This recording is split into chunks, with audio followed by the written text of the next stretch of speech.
eu acho importante dizer que a palavra antissemitismo não consta da lei brasileira. Não existe lugar nenhum em que o legislador brasileiro tenha tratado especificamente de antissemitismo. O antissemitismo acaba sendo tipificado como crime numa acepção, num conceito mais amplo de racismo. E é impossível falar sobre antissemitismo e racismo sem falar do paradigmático precedente do Supremo Tribunal Federal, no caso Elvanger, que era um editor de livros da região sul do Brasil, que editava e escrevia livros de conteúdo indisfarçadamente antissemita. Um dos livros, por exemplo, se chamava Holocausto, judeu ou alemão? Ponto de interrogação. Esse era o nível de produção literária que o Elvanger produzia nas suas editoras e nos livros que ele mesmo escrevia. Elvanger foi, então, processado criminalmente pelo crime de racismo, por difundir ideias, por difundir conceitos antissemitas. A lei que trata do racismo, ela divide o tipo penal, digamos, do racismo, como ele é conhecido, do discurso racista, como nós conhecemos, que hoje está muito tratado e muito denominado como crime de ódio racial, de ódio de outras naturezas, ele se encontra num artigo em que define praticar, incitar, induzir a prática de preconceito em razão da raça, etnia, cor, religião ou procedência nacional. Então veja que o crime de racismo, como nós o conhecemos, ele tem nos seus aspectos típicos, o tipo penal é a redação que descreve o crime, nós chamamos isso de tipo penal. As elementares típicas são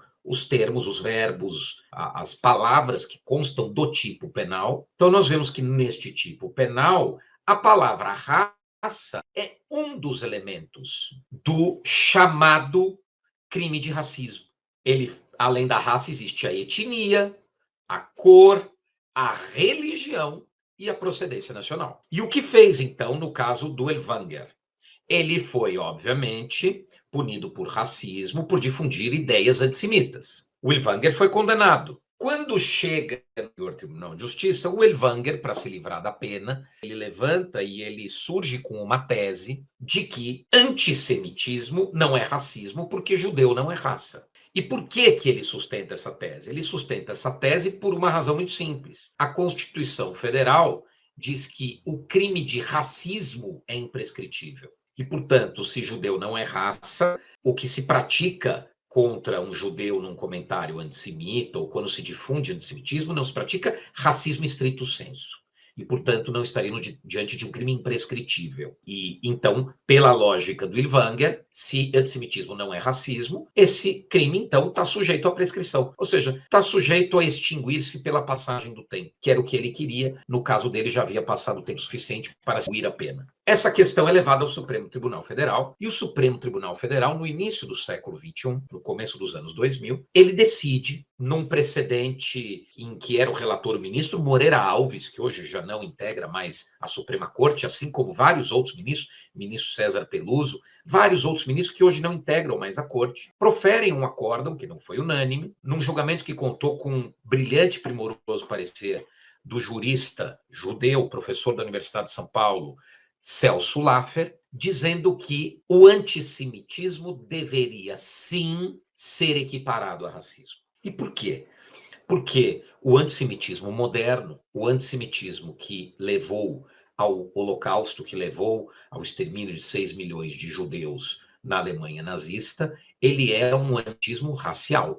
Independentemente de ser ou não ser o judeu uma raça, e essa é uma discussão interminável, mas eu ouso dizer que não é, porque nós não somos todos filhos de um mesmo tronco de DNA, houve conversões, nós sabemos disso. Na Europa, comunidades inteiras que foram convertidas ao judaísmo ao longo dos séculos, no século XVIII, no leste europeu, houve uma comunidade bizantina extremamente conhecida que se converteu ao judaísmo. Portanto, chamar o povo judeu de uma raça é talvez equivocado, mas é a forma como o antissemita do século XX se refere ao judeu. E, portanto, desconsiderar o aspecto racial seria desconsiderar o aspecto e o conteúdo antissemita mais importante do século XX, que é o antissemitismo nazista, o antissemitismo de inferioridade racial, que permeou toda a teoria nazista, hitlerista. É obviamente que o Supremo